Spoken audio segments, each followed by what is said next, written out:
Hello, everyone, and welcome back to another episode of The Mind Shepherd. Because if we don't shepherd our minds, nobody will, and our thoughts will go astray like sheep gone astray. Today, we're talking about being yourself. Is that phrase a pledge of alliance with yourself, or is it just another toxic mechanism of avoidance?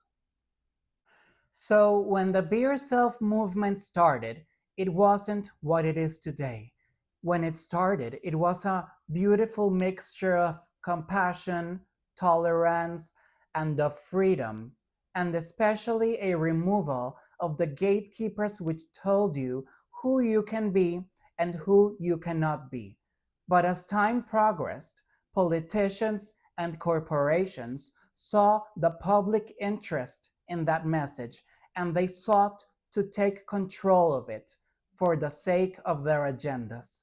And obviously, that polluted the message and turned it into what it is today, a mixture of propaganda, religion, economy, and of no questions allowed.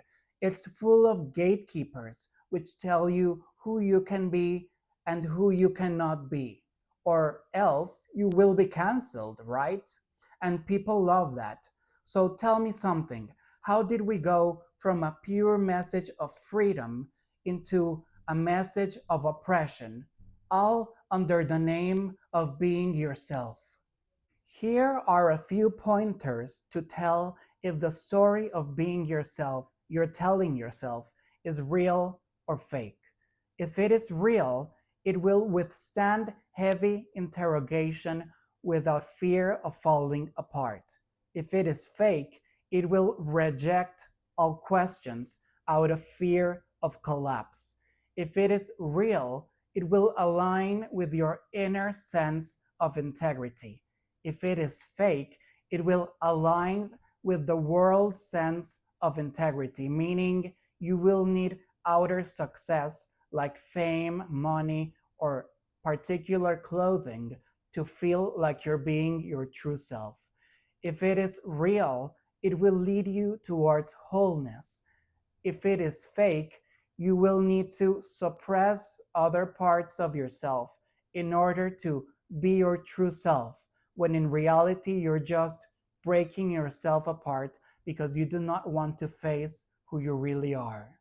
And on a real note, we need to get more comfortable with questioning the be yourself narrative because all the time I see people go to each other with the gravest, most complex, and difficult problems, and the only advice that they give each other is just be yourself. And to me, that is crazy. Like, people need real advice, real guidance, real deep and substantial help. And we're doing nobody a service by telling everybody to be themselves as the solution to everything. And I would like to leave you with this. Let's remember the beauty of the phrase being yourself by mixing it with a question mark, not only as a statement, but as a question. It's okay that sometimes we have to defend ourselves because we live in a world that doesn't allow everybody to be themselves. But let's not let that become a tyranny. Let's be humble and remember that we will never know exactly who we are. It's an age long question. Who are we really as a humanity? Let's not be so proud to say that we know the answer and that no questions are allowed.